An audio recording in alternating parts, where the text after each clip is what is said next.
LB నగర్లోని అంబేద్కర్ విగ్రహం ముందు బీఎస్పీ నేతలు ఆందోళనకు దిగారు. షాద్నగర్ పోలీస్ స్టేషన్ పరిధిలో దళిత మహిళపై థర్డ్ డిగ్రీ ప్రయోగించిన సీఐ రామరెడ్డిని సర్వీస్ రిమూవ్ చేసి ఎఫ్ఐఆర్ నమోదు చేయాలని డిమాండ్ చేశారు. బీఎస్పీ నాయకులు, కార్యకర్తలు రోడ్డుపై బైఠాయించి నిరసన వ్యక్తం చేశారు. దీంతో భారీగా ట్రాఫిక్ అంతరాయం ఏర్పడింది. దళితుల ఓట్లతో పదవిలో కూర్చున్న ఎమ్మెల్యేలు, ముఖ్యమంత్రి ఈ ఘటనపై ఎందుకు ప్రశ్నించడం లేదని మండిపడ్డారు.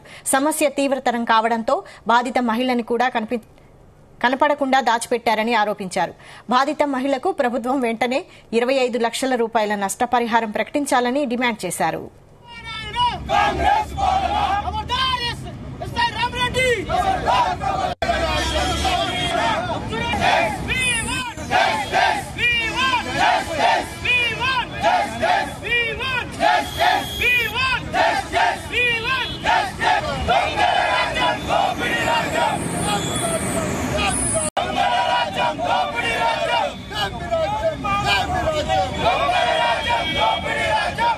ఈరోజు షాద్నగర్ లో ఒక దళిత అమ్మాయి 13 ఏళ్ల కుమారుని ముంగడ, అది కూడా రాత్రి వేళల బట్టలిప్పి థర్డ్ డిగ్రీ ఉపయోగిస్తే దానిని ఈ రాష్ట్రంలో ఉన్న అణగారిన వర్గాలు ప్రజాపాలన అనుకోవాలా, లేకపోతే దొరల పాలన కంటే మించిన రెడ్డి పాలన అనుకోవాలా? మీరు వాళ్ళను దొరలంటున్నారు, మరి మిమ్మలను మేమేమని పిలవాలి?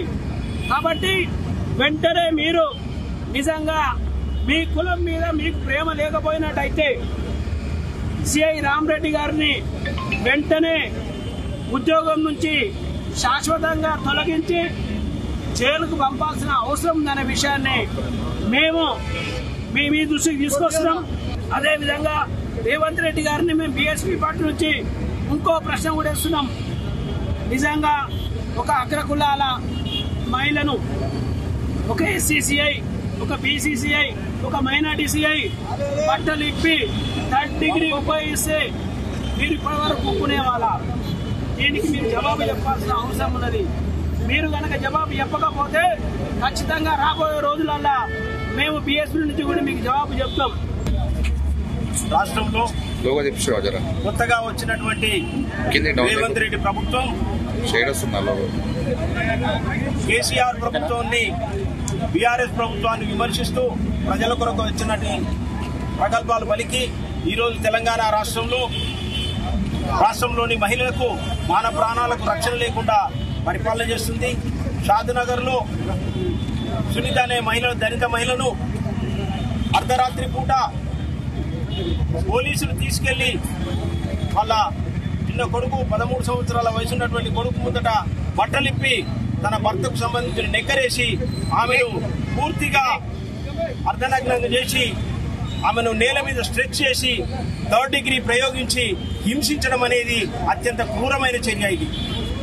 ఇది సమస్త తెలంగాణ మహిళా లోకానికే కాదు, యావత్ భారతదేశానికి పోలీసు వ్యవస్థ వల్ల, పోలీసుల వల్ల జరిగినటువంటి అన్యాయంగా లేదా ఈ అకృత్యాన్ని ప్రతి పౌర సమాజం చాలా దారుణంగా ఖండిస్తుంది.